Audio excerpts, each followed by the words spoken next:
everyone. Got my drink. Got my book. Let's read you another mercifully short Russian folktale.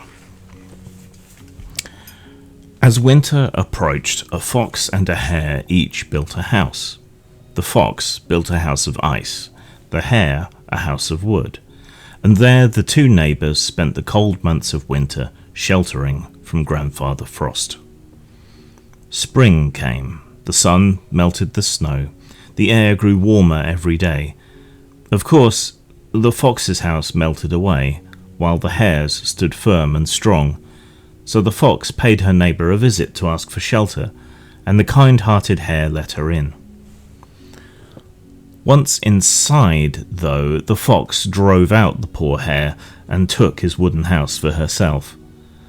As the hare shuffled sadly down the road, he met two dogs.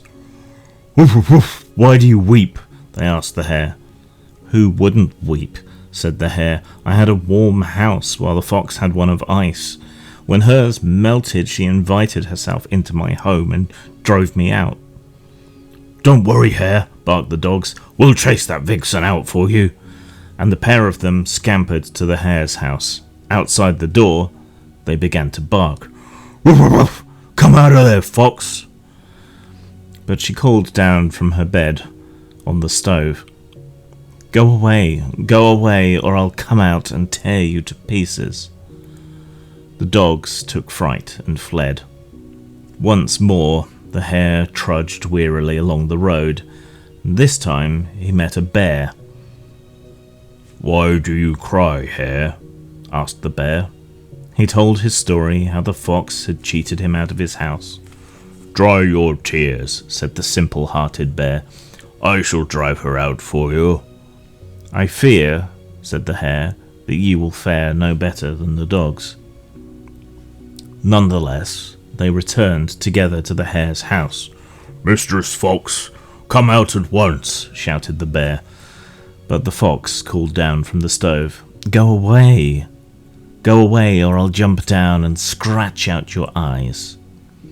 At that, the bear's courage deserted him, and he stumped off back into the forest. Back down the road, the hare walked, dragging his feet in despair, and was met by an ox. The ox asked why the hare was in tears, and heard the story. "Just come with me," said the ox. "I'll get rid of her for you."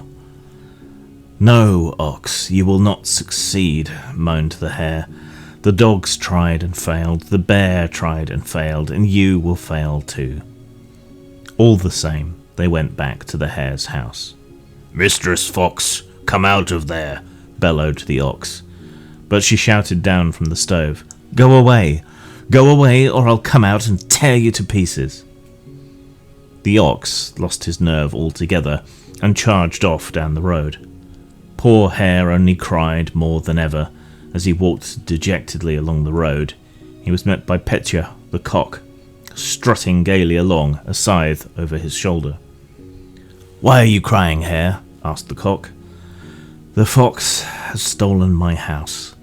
The dogs, the bear, and the ox all said they would help drive her out, yet they ran away as soon as the fox shouted at them." The cock at once marched to the house and crowed loudly,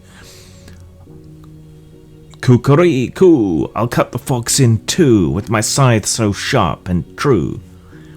When the fox heard that, she took fright and called, "I'm just getting dressed."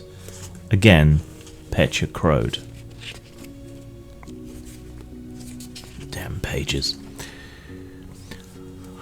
"Coo-coo-coo, I'll cut the fox in two with my scythe so sharp and true." The fox shouted, "I'm just putting on my coat."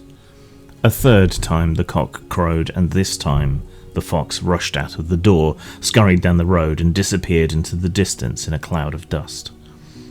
The hare entered his house, invited the cock in, and the two of them sat long around the samovar, sipping tea and chuckling at the way they had scared off the fox. You can make it happen. happen. I can get you anything you want. You just have to talk to me. Talk to me. Talk to me. Talk to me. I'm your priest. I'm your shrink. I'm your main connection to the switchboard of souls. I'm the magic man. The Santa Claus of the subconscious. You say it. You even think it. You can have it.